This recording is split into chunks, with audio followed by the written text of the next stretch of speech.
Welcome back to Casa de Confidence.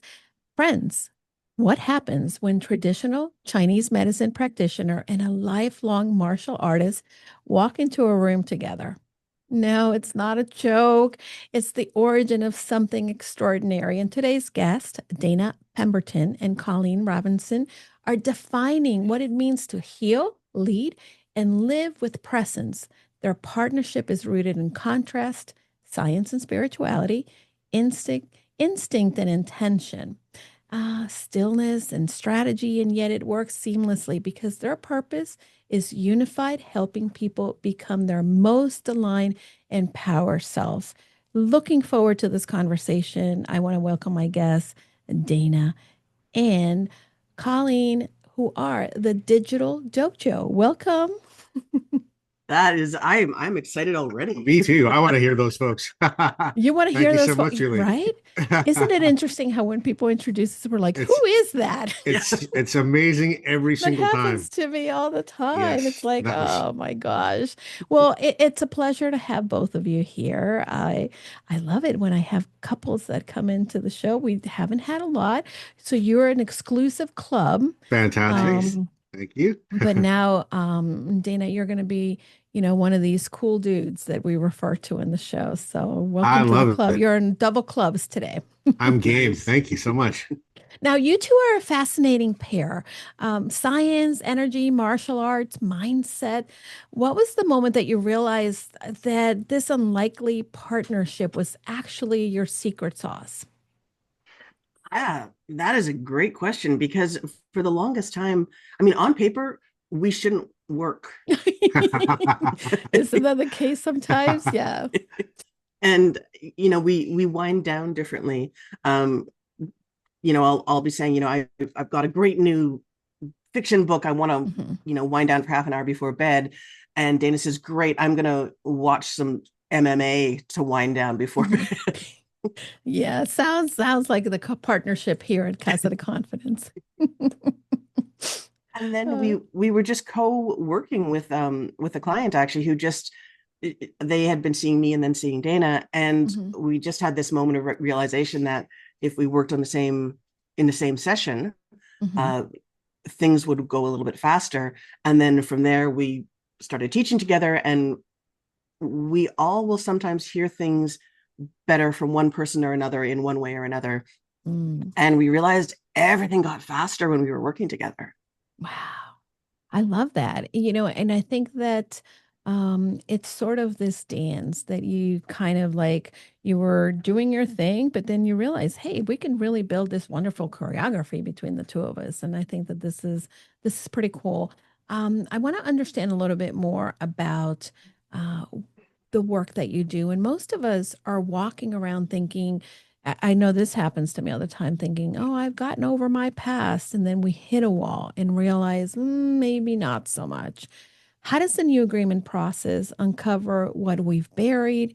And how is it different from traditional healing methods? I think I'm going to take this one if you don't mind. Yes, an Not, awesome question. I'm not excited to hear the answer. um, I think that so often we we don't know where those threads are connected. So we think Mhm. we're having an issue with this thing in front of us when really it started a long time ago. Yeah, yeah. And every once in a while, we'll have those moments. I remember a fight that we had forever. Not that we fight, we get along beautifully, Oh, same but here, same here. Never a disagreement. It's unicorns and roses all the time. All the time, always. but we had been having a gentle disagreement. Oh Oh, I like gosh, that. 17 years ago, and I just couldn't understand why Dana didn't get that he was obviously the problem. He was obviously the problem, and he just didn't get it. And I Mhm. was mid not rant, certainly. And I said, why do you not understand? And this light bulb went on, and I stopped. And he said, what? I said, that I am not having this fight with you. This happened a long time ago. This has nothing at all to do with you. Thank you for Mm. listening. I really appreciate your time. And he said, well, good. Do you want my help with it? I said, probably. I just need to go for a walk for a second. And Mm. and sometimes we have those moments. We put it together, and so many times we don't.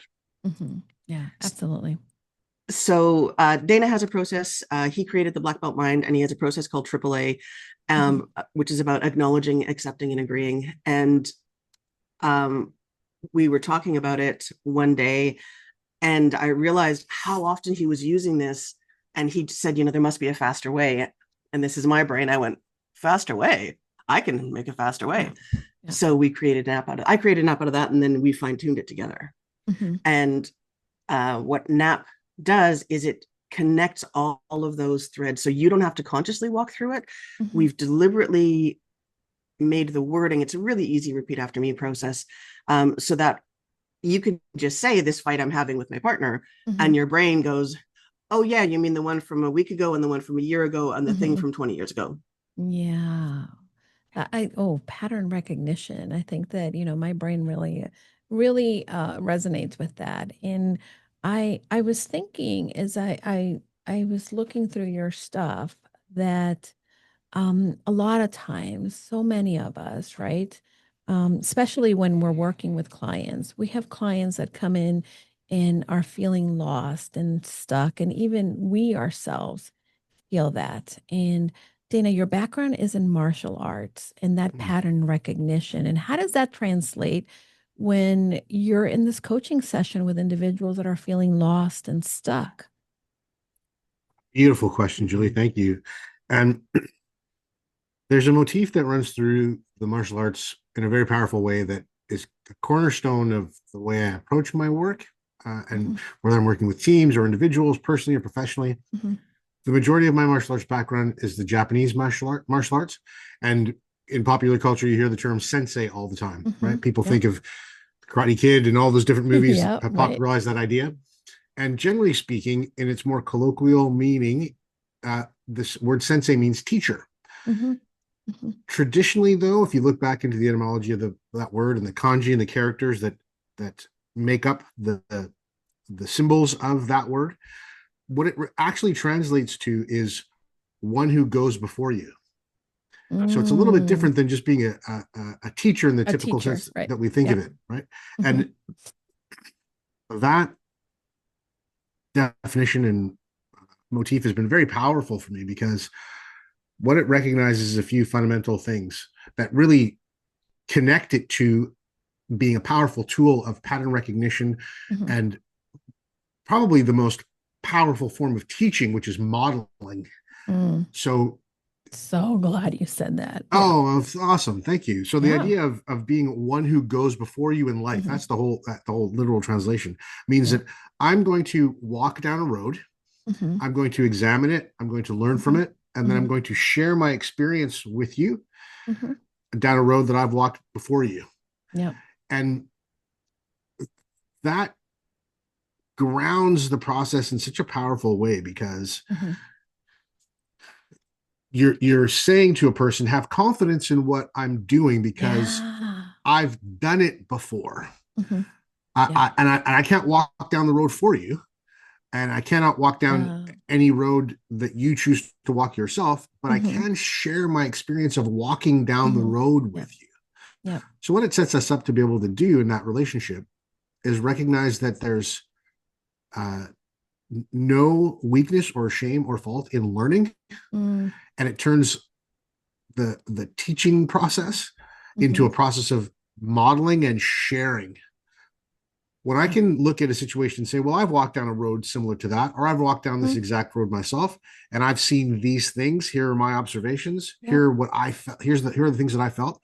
What I'm doing is vulnerably and willingly sharing my my patterns with you. I'm saying, well, I handled this like this when I did this, and then I learned, Mhm. and then I figured out a better way to handle that. And that gives a person the very most important thing that they need to change behavior, and that is a new possibility. New possibilities. Oh, I really, so good. I want to unpack a little bit of this. Yeah, love to. As a teacher, one of the things that you definitely learn, right, is I do, we do, you do. And I love this um wording of that sensei really showing the way and understanding. And I know that for me, when I'm working with clients, I am not telling you something normally because I am super smart. I'm telling you because I've been there and I know exactly, how that's going to play out. And I'm Absolutely. trying to save you, right? I'm trying to give you Hmm. the fast track or the cheat sheet to the thing. But like you said, we don't always have people that want to go in that direction and they go in their own. And what I find is that those are the times that we step back and we say, okay, I'm going to hold space for you. And it could be that the direction they're going is fine. It's fine for them.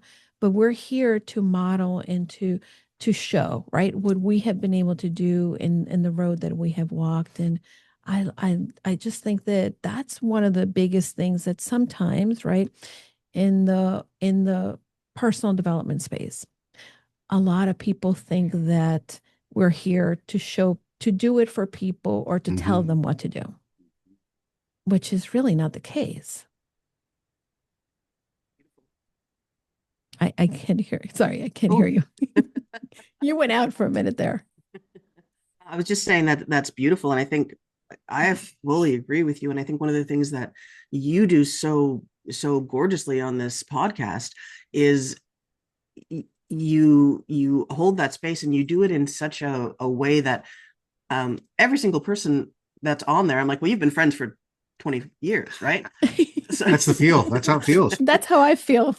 Listen, this is our home, right? The home of confidence, and this is where we can kind of sit back and unpack these things. And I really hope that not only these conversations between you, myself, or whoever else is on the show, but the people that are listening feel like they're part of this family, part of the party that is happening. But yeah, so thank you so much for that. But I'm curious as well, Colleen, because you created your integral medicine. And I love how it honors the whole person. I really do believe that we cannot separate mind, body, spirit, soul. They're all interconnected. And what do most people get wrong about healing the whole self?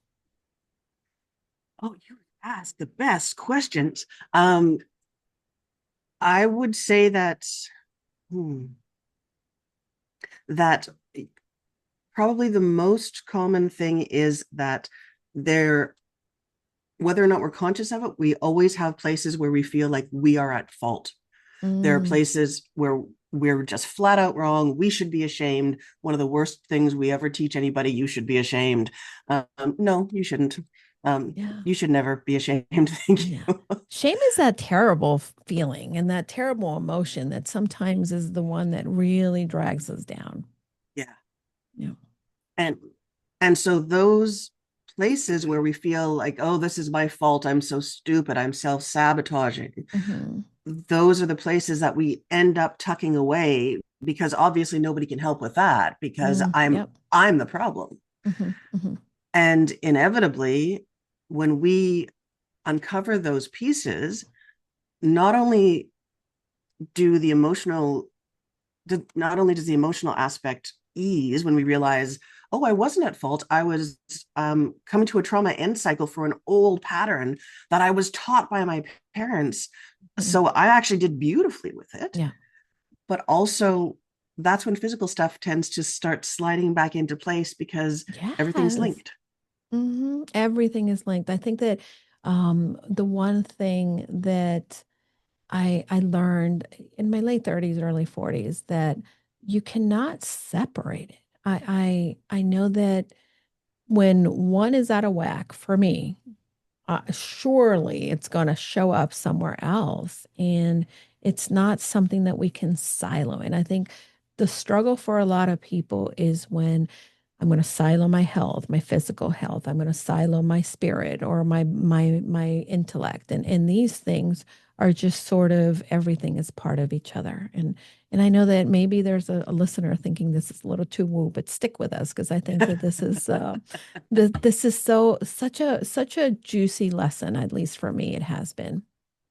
Yeah. Yeah, thank you. And it's so funny that you said it could be a little too woo because every once in a while I hear myself talking and I think, oh, Right. that's just crazy. Right. Oh my gosh. I thought it was just me.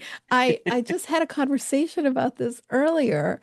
Um, if Julie at 25 listened Julie at 55, she would be on her knees praying for her salvation. Number one, because I grew up in a very sheltered religious environment, and I think I definitely, my mind was not open to a lot of different things. And I really had to go and learn and be open to questioning and being questioned, right? Like, why do you believe that? And really coming to terms with what I think and what I believe and what I've discovered through doing some of this work. And now Julie at 35, she would be like, okay, she's crazy now. She's gone off the deep end.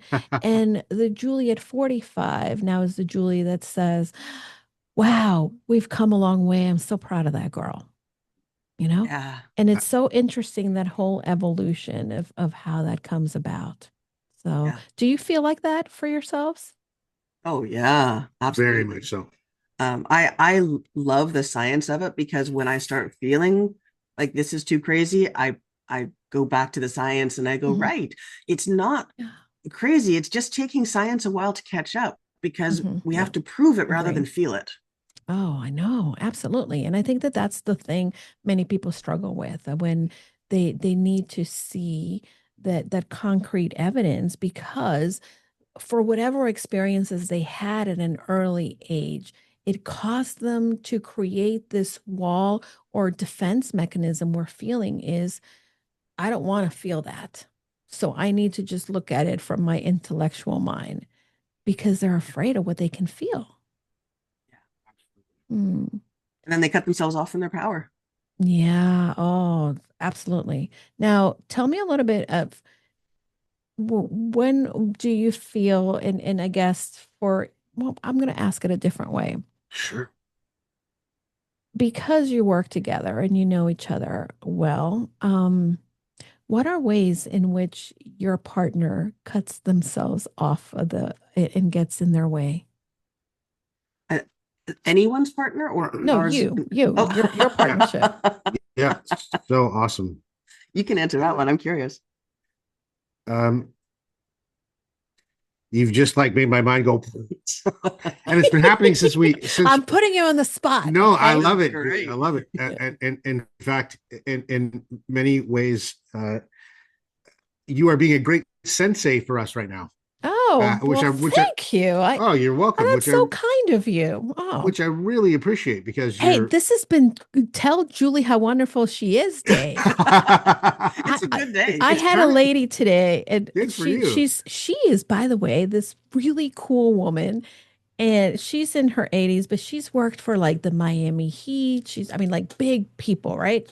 Yeah. And she says to me, this is so amazing that I met you. And I'm not just saying just to, No, blow no, please. smoke up my butt, but she's like, you're fucking amazing. And she's like 80 years old. And I'm like, oh, thank you. That's really Ah, cool.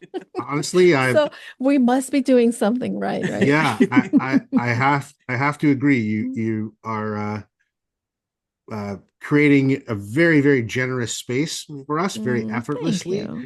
And it's so present for me. I hope it's okay that I point it out and say it because it's really, really um, tangibly present for me at the moment.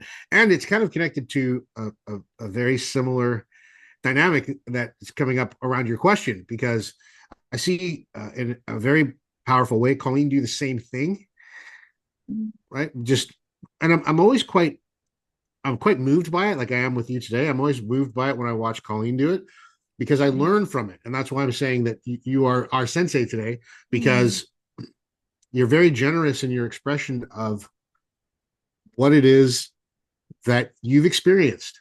mm, Call does the same thing in a very powerful way, and you remind me a lot of each other as I'm watching you both and learning from you both because I'm recognizing how gently and how warmly and how with so much sensitivity and invitation that can be done.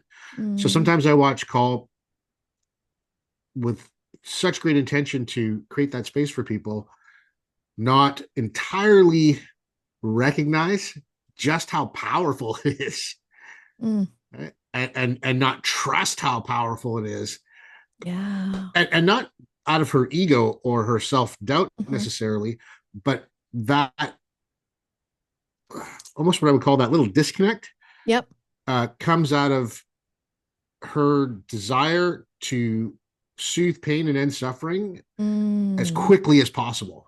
Wow. So she gets so committed and dedicated to delivering the soothing of pain and the ending of suffering that she gets going with such momentum that she almost doesn't recognize when she's done it or when she's doing it with Oh, someone so good. in real time.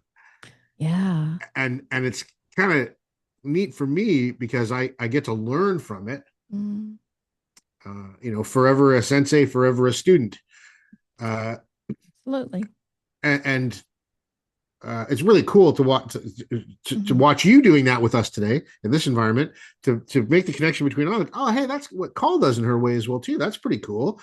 And I can have a value because every once in a while I get to be the grounding force. I Yeah. get to be the energy that gets to pat her on the back, rub her shoulder, and say, Mhm. "You can stop.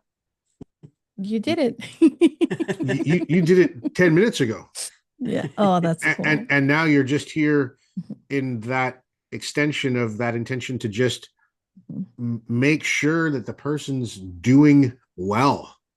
Mm. And I encourage her all the time to recognize that courage takes many forms, and that I admire and trust her courageousness and recognize it on a daily basis, a moment to moment Mm. basis, where I see it being displayed in ways that I learn from because of Mm. the sensitivity and gentleness that that courage is expressed with. We always think of courage as a bold thing and big Yeah. C Yeah. courage, we're Yeah. charging in, Yeah. right? Yeah. Yeah. But those little small C moments of expressed courage to just be Mhm. present with someone. Yeah. I That was love good. this. I love Blow my this. mind. And you do it. You do it too. Like you're doing it for us right now, Julie. And I'm Oh, feeling really, well, honestly, I'm thank feeling you. really blessed to be just in that energy with you. It's really wonderful. Thank Yeah, you very I'm much. excited. We're having this conversation. What Hmm. I've been witnessing as you're speaking, Dana, is a concept that, of course, the listeners are going to kind of roll their eyes and be like, oh, there she goes saying it again. But this is really, truly something that I believe we do this in the show for each other. And we do this in the world for each other. We become each other's believing mirrors. And this is something that I learned from one of my first guests, a dear friend. And that's really what we're called to hold that space for each other. How did you feel with Dana sharing that, Colleen? One of the beautiful things about doing this work together is I get privileged enough to hear him say things to other people that we don't always have time to say, Hmm. because I imagine we all have these moments. He'll say to me, "Oh, Call, you did really well." And I'm like, "Yeah, yeah, no, that's great, thank you, but Hmm. we Hmm. gotta get to the next thing." Yeah. And you can't hustle through this because you Hmm. can't. So it's always lovely. And Yeah. one of the things I love about Dana is, whether it's with me or with you or with any of our clients or family or friends, his sincerity is that he doesn't say something if he doesn't believe it. Love it. So being on the receiving end of that sincerity Mhm. is always like a lovely spotlight. Yeah, what a gift. What a gift. And I noticed in learning more about the work that you do, you work with executives, couples, and entire organizations. And one of the reoccurring patterns that shows up across the board, I would imagine, is something that you see a lot of. What have you seen in, no matter whether the industry, the personalities, what are the things in the reoccurring themes that you keep finding? Might be a you question, yo. Mm. Again, lots of sparks and sparkles in my head about what that inspires in me. But yeah, I can certainly jump in if I think that's you. yeah.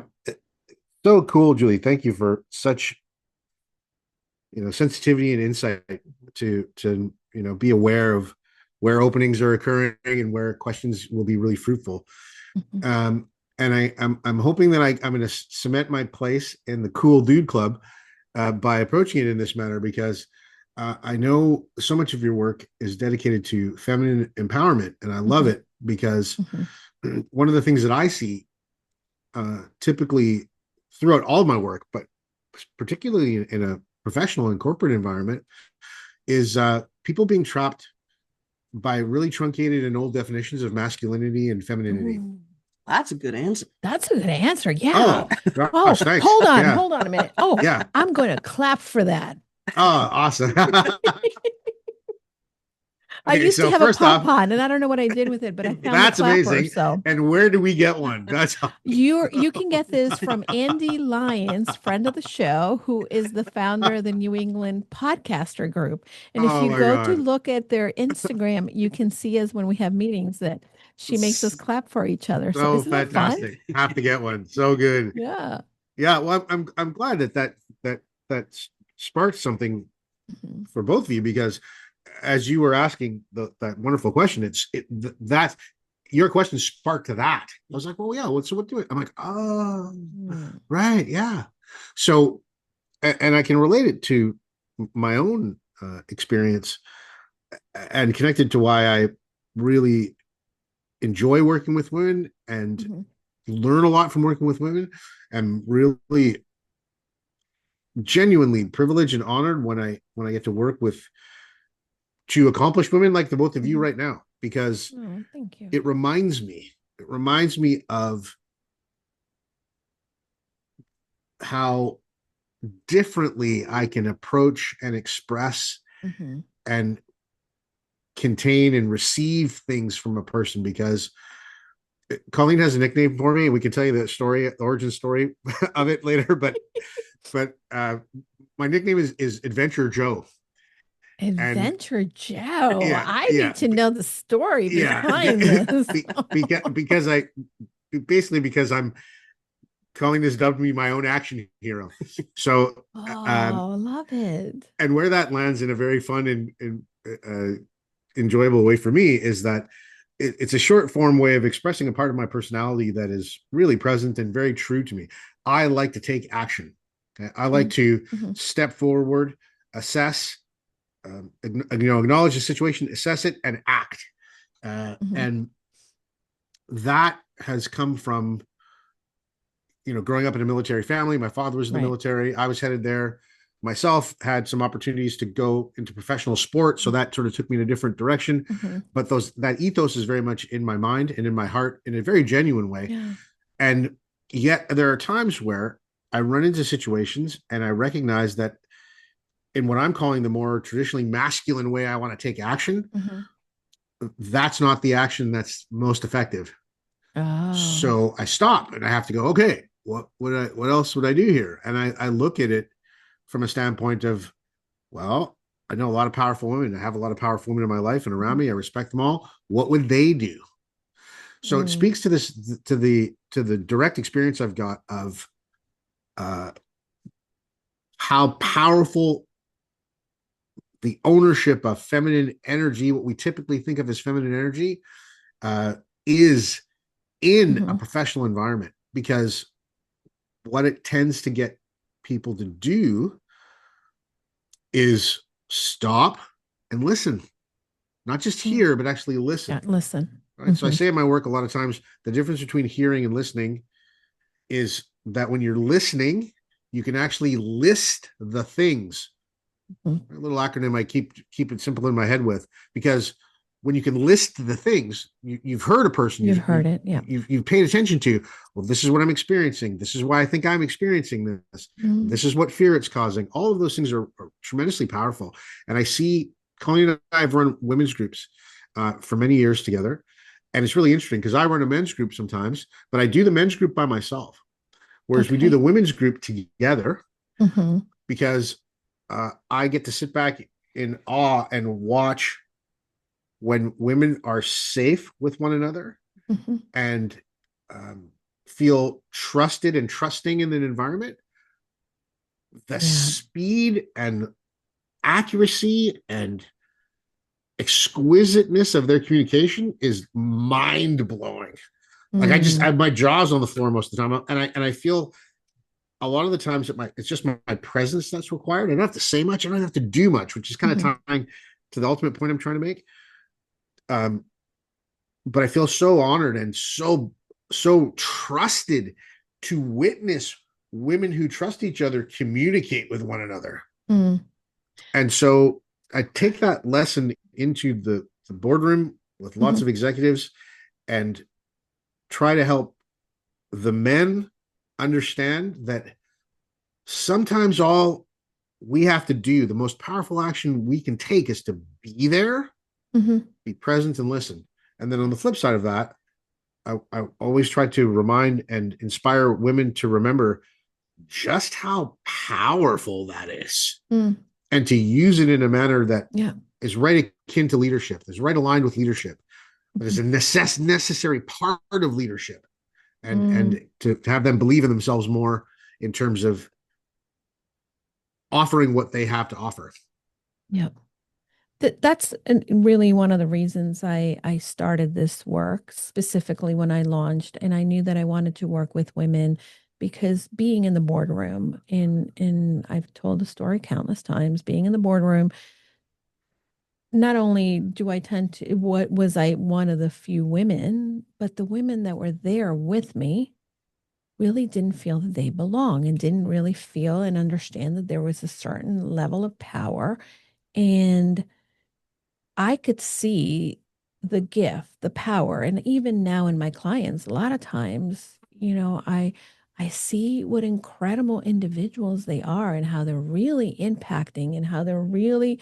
I had a client last week said that she had been praying because she thought God showed me that I'm doing the right thing, and she shared this in a group, and I have permission to use this because I told her, I said, I need to talk about this because I think that you're not the only one feeling this. And she said that she was really struggling. And one of the things that we were going over her podcast in the group, and we were kind of analyzing what she does and how she helps people. And we all had these amazing insights into what a game changer it is to have someone like her shared her expertise and not knowing, right, that she was praying for God to give her a sign. Mhm. But this is, the most important thing that we can do for each other is really be able to remind, like you said, Dana, one another, right? Like take your power on, step into it, and for the other side of the aisle, look at what you're capable, and you too can do something like that, right? Very much. Colleen, do you, and I guess maybe this is for both of you. Mm. Do you know what your type is in the disc? Do you know the disc?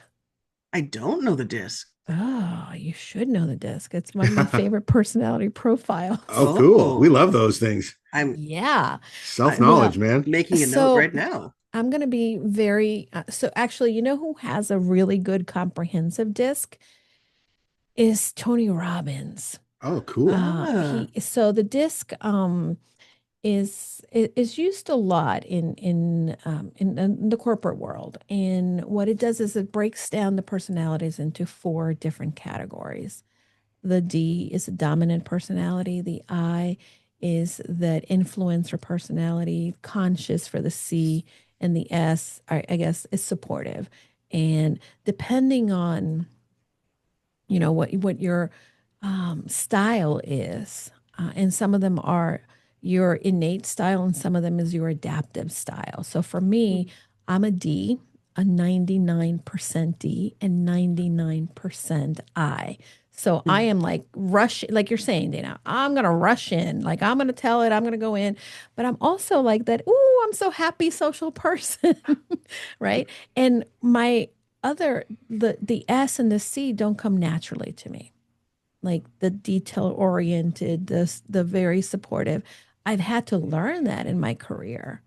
But I'm incredibly fortunate that my husband, those are his S and his C are his high points.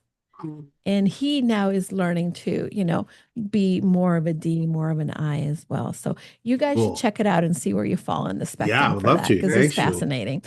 And by the way, the James Marlston, maybe I'm saying his name, the guy who is a psychologist in Harvard. He's the Yes. person who came up with a disc in the 1940s, I believe.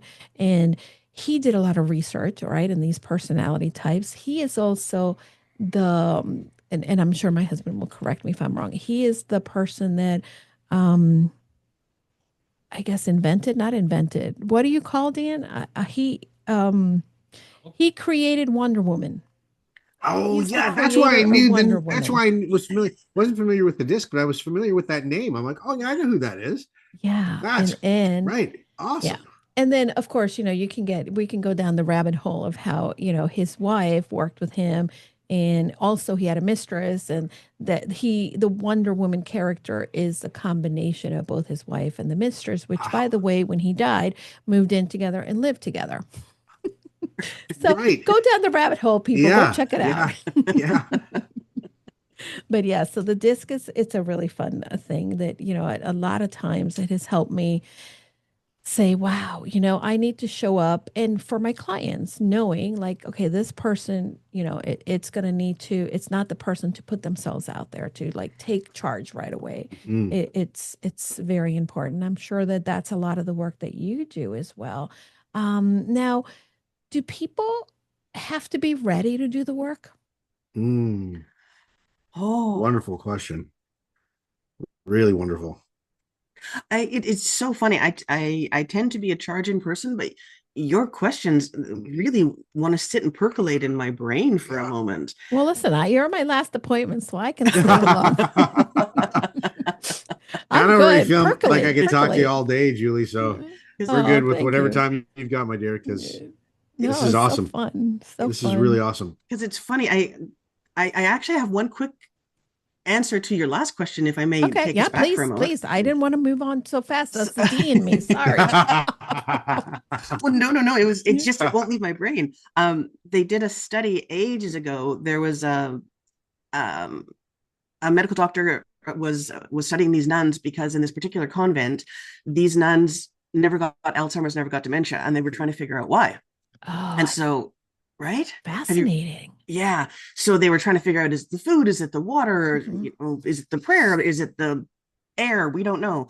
So they studied them for a really, really long period of time, and then they got permission from most or all of the nuns that when they did eventually pass, could Mhm. they actually do autopsies and see what was going on? Ooh, And okay. what they found out was that when they studied their brains after they passed, there are certain physical signs of Alzheimer's and dementia in the brain. Mhm. And the same proportion of the nuns had those physical signs, but they were not exhibiting the signs we would expect to see from someone with Alzheimer's or dementia. Mhm. And Interesting. this was one of the early studies that was leading to neuroplasticity, because what Mm. they realized was in this particular convent, you weren't allowed to have one job. You had to do something and then every 3 to 6 Ooh, months switch to something else. so good. Right. So the brain kept being neuroplastic, kept learning. So when a Mhm. part of their brain stopped functioning, it just learned to Yep. work around it. Yeah. Isn't that And amazing? isn't it amazing? And so, for instance, one of the things, not knowing the disc, but Details and I, Mhm. we are not friends. Mhm. We want to be friends. Yep. And Yep. so when there's something like that that has to get done, that makes sense for me to be the one who does it, and it is detail oriented. I Mhm. swear the thing that motivates me is I go, okay, I'm going to be like one of those nuns. I'm going to make sure Oh, my brain's yeah, right? neuroplastic, because Oh, I'm otherwise going to I don't want to want be to, like them too. right, which is Yeah. different from, oh, I don't want to do this sucks, Mhm. this is terrible and boring, to, oh, Yeah. I'm just helping my brain stay young forever. Yeah. I mean, and look at the people that are in these blue zones as well. Not only, is their ikigai really guiding them, but really is because they continue to do things to keep active, to move, to so many different things, right? And I think that that's the thing. Sometimes we become so accustomed with aging at times, right? Like, oh, it's time to sit back, take it Mhm. easy. But this is really prime time for us to continue to um, excel if we Yeah, allow ourselves and give ourselves the credit that we can. yeah. Absolutely. Mhm. And Ooh, find that study and send it to me, or I'll Google it. But how fun. yeah, And I think that leads into, again, I don't know if you have a different answer, but I think that leads into the idea of, do people have to be ready? Because I would say on the one hand, yes, they do. But on the other hand, um, I see all the time people in a group, you can see on their face where they're like, that's nice. No, not my Yeah. thing. And then that one sentence, that one word, that one feeling, that something hits them and you see them come alive and wake up, and suddenly they're ready. Yeah. So yes and no. Yeah. So if someone, for instance, is coming in and maybe they're not ready, would you say that there is an impact even if they are not? I guess, we in what is ready, I guess. That's the other question too. Yeah. Oh my gosh. The take that you're exploring on this, Julie, is again making my mind go. Yeah, this is a very fun conversation. Yeah, it really Really is. is. Really, yeah. Thank again for Well, having I'm this so learning a much. lot, so Well, I so are I, we. Well, I honestly, I'm love it. telling you, it's really wonderfully um, disarming and powerful to just Mm. be like, oh yeah, yeah, sure, we can talk about ourselves. I just want to listen to you. Actually, like you got so much. No, we want to talk about we want Honestly, it's you guys I want to learn about. for The sure, for audience sure. hears me all the time. We want to Yeah. talk about what Well, you're And doing. keeps coming back for more. yeah, and we've been listening to you since we first connected, and Oh, I'm thank not you. surprised that that feeling of and desire of listening to you is growing as we're actually speaking right now, right? Never mind just Mm. listening to you speak to other people, but Oh, so, well, thank you. oh, you're You're welcome. you're very kind. And I wonder, Just being truthful. well, thank you. I want to talk about your white belt mind. Sure. Yeah. Um, in reading about it, I love it because it reminds me that being a beginner, right? What we're talking about with the nuns is being that beginner it isn't a weakness, is No, a wisdom. And that is absolutely. really what your program um does. And it is kind of reclaiming, I don't know, innocence. Tell me Absolutely. more about the program. Yeah. The one that you just summarized perfectly. Yeah. Yeah. It's really Well, I didn't want to summarize it. Okay, I'm going to No. that's delete it. that, and you need to just tell No, me what it no. is. That you well that you obviously explored and read and synthesized thoughts about and then shared them so perfectly. Um, well, and that's such a great segue out of the readiness question because in the black belt mind work, we make a lot of distinction between being prepared and being Mhm, ready, and what the difference is in just the way that we language it mhm, around the efficacy of both of those kind of paradigms, ways of being, right? Well, I've got to get prepared, or am right. I Mhm, ready? mhm, And I'm going to tie it into the question that you asked just a second ago that Carl just answered about, do people have to be ready? And my answer is yes, they do have mhm, to be ready. And my job, the role that I try to play with people that I'm working with, is to find whatever way I can to point out to them how ready, quote unquote, they mhm, actually always are and can be. mhm. That's tied to the concept of the white belt component of the black belt mind. So in the Okay. system of the black belt mind, there's 7 belt levels from white all the way to Mhm, black. The white belt is the most foundational fundamentally because mhm, it's all about recognizing, validating, and celebrating the power of a beginner's mind mhm.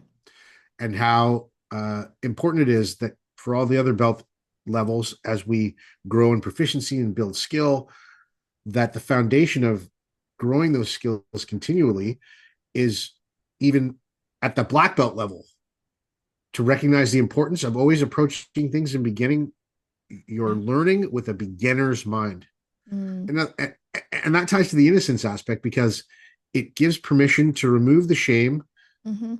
around acknowledging that there's something that you still need to learn. Yeah. And in that process, you get to recognize this one of the other beautiful motifs of the martial arts of black belt thinking of the slogan that we use in the black belt Mhm. mind is become your own sensei, Mhm. because that's kind of what the process from white belt to black belt actually is. Right. You're internalizing more and more a Mhm. more proficient level of awareness Mm. that allows you to automatically and responsively Mhm. step into a space of learning without any guilt, shame, Mm. resistance, or worry that somehow you're going to diminish your value by admitting that not only do you have something to learn, but that you're excited to learn. Mm. So And that's the difference too. I think a lot of people will say, okay, I guess I got to learn that, but are they excited? And I think that it's high achievers will get this. Sometimes being a beginner is not fun, no, it's but awful. coming back and saying, you know what, I'm a beginner. Let me celebrate that and let me go see what I'm going to learn and how I'm going to learn it. And let's allow ourselves. And sometimes that's what's missing with a lot of the work that we do personally and professionally, I think. So beautiful, and each of the belt levels has what we call a foundational principle. Hmm. At the white belt level, the foundational principle is innocence. And we're not Hmm. necessarily talking about innocence in terms of, guilt or blame, Right. but we're talking about innocence as a state of being. And Hmm. in that space, with the foundation of the beginner's mind approach, Hmm. the the the statement that we use to express that principle of innocence and how it contextually fits into the black belt mind is that innocence is a harmless lack of knowledge. That's all we define it Ooh, as. say that again. Innocence is a harmless lack of knowledge. Ooh, that's a really good one. Oh, Mm, I'm gonna I'm put glad that that. in a t-shirt or something. That's good. Please feel free. Yeah, I I'll want give you every. credit for it. Oh my gosh, I want everybody to go to it, my dear. I Yeah. trust you implicitly with that, because I want everybody to as many people as I can get that information to. I want them to have it Mm, to yeah. reframe Yeah. their uh, relationship to innocence. And Hmm. the more and more I apply this work, the more and more I realize that we all have a relationship to innocence. The challenge is we were taught a lot of shameful things about it. And Mm, in that offering, in recognizing and codifying innocence in the context of the black belt mind as a harmful lack of knowledge, what we mhm, what we're trying to do is give people an opportunity to be ready to drop their shame. mhm, And that again is all tied up and foundationally connected to this idea of let's not feel bad or guilty or mhm. ashamed or afraid of not knowing something. let's Yeah. not let's not be afraid to approach learning with the excitement of a child.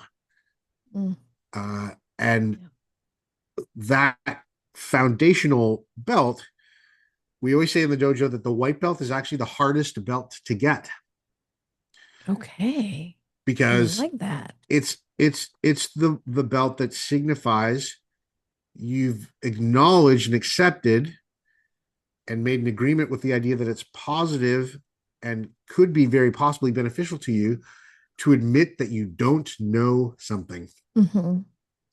Yeah. And that's why I love to work with, for years we've worked with lots of women in the dojo, and I love Hmm. having women in the dojo simply because uh, they tend to be better listeners, Hmm. and because of that they tend to be better learners. Right, Wow. lots of guys will come in, young, strong, athletic guys. I've worked with lots Hmm. of professional athletes over the year. I was trying to be one myself, and they think that their strength counts for everything. Mm, Their strength, their muscles, their speed, their natural ability counts for everything. So they don't get as vulnerable and hmm. open and willing to do what we say, like let the techniques of the martial arts in. They want to Hmm. use their strength and accomplish that and say, okay, well, yeah, great. You just showed me that. Great. Yeah, I can do it. They're not listening to what you showed them. They're just trying to win. Yeah. And we recognize, and I say it consistently around the dojo, that I love jujitsu and martial arts, which jujitsu is the base art that I've always trained in, Hmm. because it teaches men that their physical strength doesn't count for anywhere near as much as they think it does. That's right. And that it teaches women that they can be more physically powerful and Mm-hmm. present than they ever thought possible. Yeah. Yeah. And so much of that is reflected in the approach to the white belt, which is innocence, which is the vulnerability to admit that you don't know something. You have a harmless lack Yep. of knowledge, and we all do in some area. Mm-hmm. And that's the key to learning and building proficiency and skill. And that's how you know you're ready. Mm. You know, the ancient wisdom, and as I was hearing you speak, I was thinking about the same concepts that you're talking about are talked about by the Stoics, and these Absolutely. concepts continue to be passed on, and it's up to us to understand that that's what helped people get through, and you know, this is the transformation that's available to us if we have that beginner mind, if we have that innocence, if we want to be that white belt. um so cool.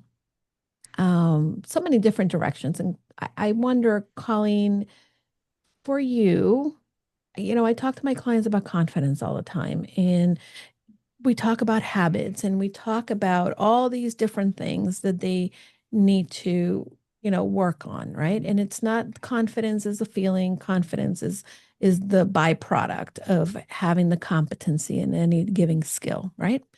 And knowing that, hey, I got that, I know how to do that, okay, I feel confident. But you have to go and do it even when you're the beginner. Now, a lot of times I've seen that confidence has been shattered by trauma.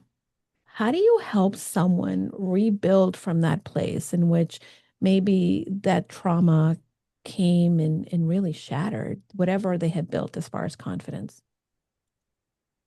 Yeah, that's amazing. I I think one of the key parts of that, I won't give you the whole description of a trauma cycle, but again, some of the science of it is that when any mammal, including humans, Mhm. experiences a trauma, what we are drawn to do, what our nervous systems tell us to do, is to, once we're safe, to go over it again and again and again and again Mhm. in order to really get the lesson, Right. really know that if that happens again, we can make it out alive and it won't be Mhm. coincidence, it won't be luck, it will be because we've mastered that skill. So what happens with most mammals is after they have survived a trauma, they will automatically reenact that over and over and over again Mm. in the next half an hour, 3 hours until it's Yep. done. Humans do this thing where we go, oh, well, that was uncomfortable. I should get Yeah. to work. I should get to work. Yeah. Yeah. And I Hmm. don't want to bore you by telling you about this thing again, whatever it is that Hmm. so Yeah. we just don't go through it. So then we get drawn to repeating the cycle, but we don't know why. And again, we view it as a failure because there's this trauma, and for some reason we can't get over it. And what is wrong with me that I can't get over it? Yeah. Yeah. So thing number one, that if there's one takeaway, I mean, I feel like that about everything you've Yeah. today. If there's one takeaway, it's this. So This isn't my new if there's one takeaway. If there has been a trauma and you have survived it, you are amazing, you are powerful, Mm. Yeah. and you are in the process of claiming everything from that. Mm. And so often in those in between moments, we think that because there was a trauma, because we were hurt, we think we're weak, we think we failed, we think we didn't try hard enough, we think we should have fought, we think we were stupid to have gone into it. But you Mm. made it through. You made it through. Yeah. You're amazing, Hmm. right? Yeah. You're Yeah. amazing. And you're on your way to reclaiming so much more power than you ever knew you had before. Yeah. Wow.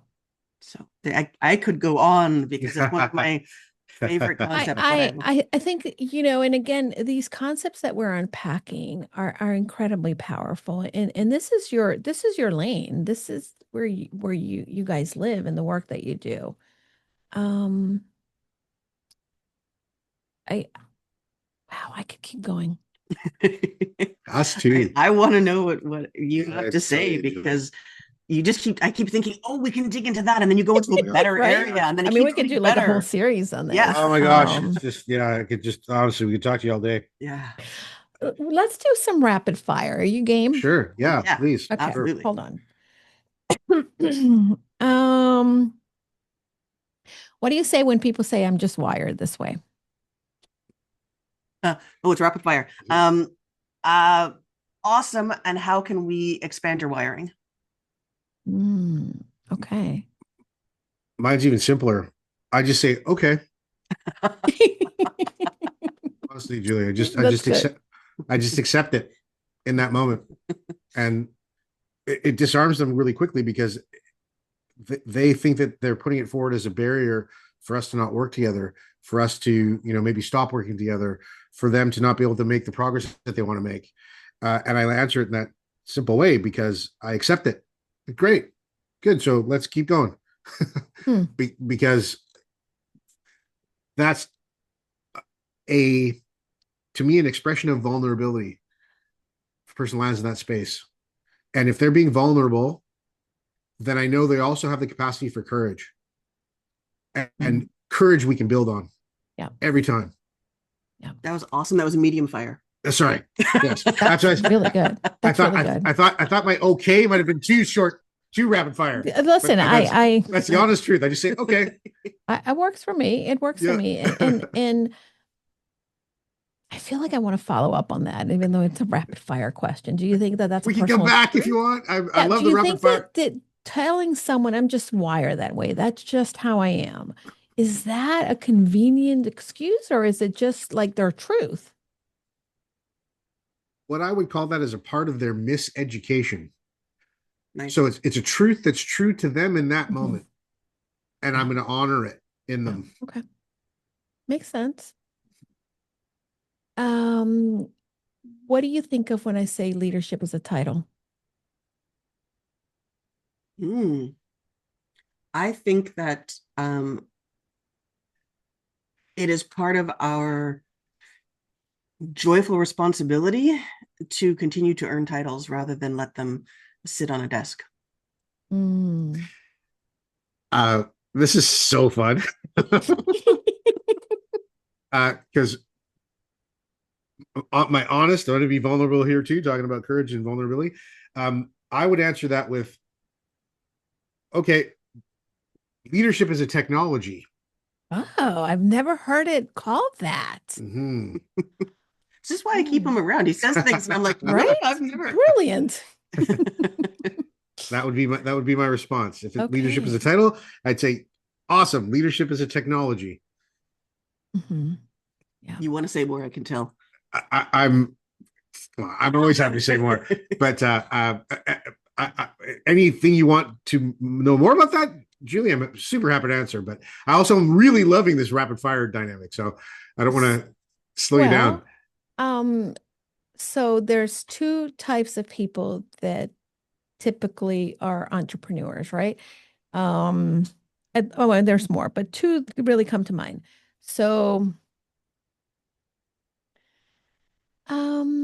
what's more dangerous, people pleasing or perfectionism?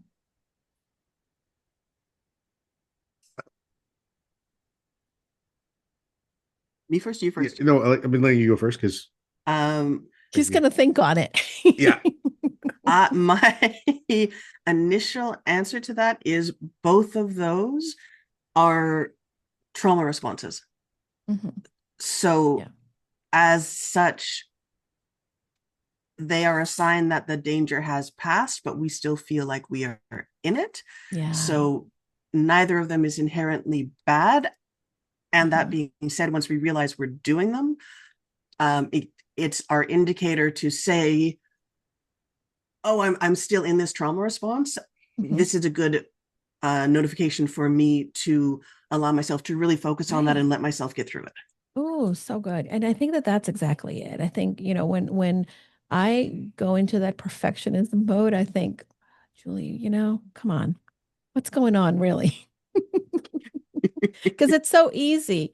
What's one wellness trend that you wish would disappear forever? Do you have one? I have one. I you're not meaning on that one. I'm still thinking.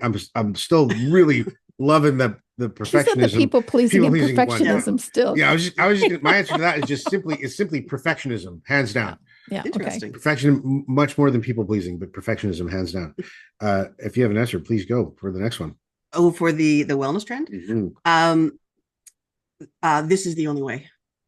Mm, yeah. Rather than thank you very much. Nicely done. Thank I you. like it. I like it. See, you guys are in sync. So, if that's a wellness trend, right? What's your favorite and unexpected way of self-care? That's not yoga, journaling, so that, something that is unexpected that perhaps the listeners can tune in and maybe implement into their lives. Mine is whatever the thing is that pulls at you that feels like it's an indulgence. Hmm. It but if it continues to pull you, it's probably not an indulgence, it's a necessity. Hmm. So for me, that's reading fiction. Um, Ooh. because when I'm so busy and I absolutely do not have time to waste reading Hmm. fiction, and I will, pour a tub and sink in there with a book for half an hour, inevitably the next day something will happen and I'll think, oh, I literally just read this last night. Isn't that fun? Yeah, Ooh. because pattern recognition, right? You were talking Hmm. about that. Yep, yep, We yep. are pattern recognizers. And what fiction Absolutely. does is it gives us the ability to take the pressure off of solving something and just soak in the patterns for fun. And then we Mm. have them. Oh, that's true. I didn't think of it that way. I love that. I used to read a lot of fiction, and lately, well, in the last few years, I read less fiction, more personal development biographies, and I love them, but I've made sort of um I'm making a concerted effort now to read more fiction. I just got a new book. It's called The Other Einstein, Oh, and but it's loosely based on the actual relationship between Einstein and his wife, who yes. Sorry. you know what? No, you could say it. No. Keep going, keep going. I want to know Yeah. what you know that I don't know. Okay, so I actually I saw this on an Instagram post, and because Instagram is so helpful with all these things, and I unpacked it with somebody else. So apparently, most of the most well-known theories that Einstein had are believed to have been arrived at because he did a lot of this work with his wife. Yeah. And when they separated or divorced, he no longer came up with these brilliant things. So Yeah. yeah. So that's the theory. I just started. I'm in like page 2, so I can't even unpack that further than that. Well, and I haven't read the book. I'm making a note of it now. I have read some of that before, and I think some of that was couples who split up don't always Yep. do the Don't. best for Yep. each other, and some of that, of course, was welcome to being a woman at the time, Hmm. um, Yeah. and to a certain extent, welcome to being a woman now. There's still Yeah. a Oh yeah, absolutely. yeah There's some of that still. Hmm. yeah. So some of that was the only way her ideas were going to get advanced with any regularity was through a man. Hmm. Yeah. So and not that means, well, gosh golly, let's let everybody off the hook, Right. Right. but to have a level of understanding of that. And when we're working Mhm. on trauma cycles, and again, I won't go into the science behind it. There, if you had mentioned an inherited trauma cycle 20 years ago, everybody in scientifically and in day to Yeah. day would look at you and go, "That's so cute of you." Cute. Yeah. Yeah. Yeah. The science Yeah. is building up and it's happening faster and Yeah. faster where they're going, oh, our DNA changes, our brains change. Our brains change, absolutely. And you know that would have been like a heretic kind of thought. Oh, yeah. Oh, yeah, Yeah. absolutely. It's a running joke in our classes how many things people say um, that would have had them burned as a witch. And Sometimes we Oh count my them just for gosh, I fun. love that. Yeah. Yeah. It's Oh true. yeah, definitely me for sure. right. Um, Amazing. I could talk to you all day, but I want to be sensitive to your time. Oh, this And is amazing. You're going to have to come back to visit, and maybe we'll Oh, pull Dan into the conversation because this will be really fun to unpack. that'd be So, amazing. Love to yeah. anytime. Love to. So leave me with this. What would your clients, what would they say to describe you? What would they say about working with you? How would they describe that? I can answer for Dana, or do you want like for both of us? Yeah, take it away, whoever wants to. Um, if you have an answer for me or for I us, do have an answer for you. I have an answer for Dana, which is that people will pull me aside, especially in groups, especially in couples, and they'll say, that was such an amazing session. We had such a wonderful time. I learned so much. I feel so much better. I feel a little bad because I'm obviously Dana's favorite. And then the next person will come up, or the other person in the couple, and say exactly the same thing. I am obviously Dana's favorite. Fun. I love So that. yeah, so I love that everybody feels so understood and appreciated by him. So I think that's Mhm. a lot of the takeaway. Because when we're understood, we're willing to move forward. Yep. Because we're safe too. That's right. You're creating psychological safety. Yeah. Yeah. Thank you. Mm, I appreciate that. yeah. Yeah. Yeah. For Colleen, literally these words have been said to me about her people's individual experiences with her. And usually it goes something along the lines of that darn Colleen. And then what follows it is I came in all determined and that I could get through this and I was never going to move this thing and it's been bugging me for 15 years and I've never been able to get around it. And she just looked at me and smiled and kept nodding and nodding. And then before we were done the session, by the end of it, I was the one talking about all the possibilities of how I could actually move this and how much of it had already moved, even in the hour that we had together, and recognize that that was an entire 180 from where I started. Mm. That is my consistent feedback from people because and it speaks to what I was speaking to you earlier with the both of you. She does it so gently. And people are amazed by the power of that and how they thought it was going to be a big sword drawn fight and battle and scrap for every inch. And she's like, yeah, okay, sure. Or we could just move it like this.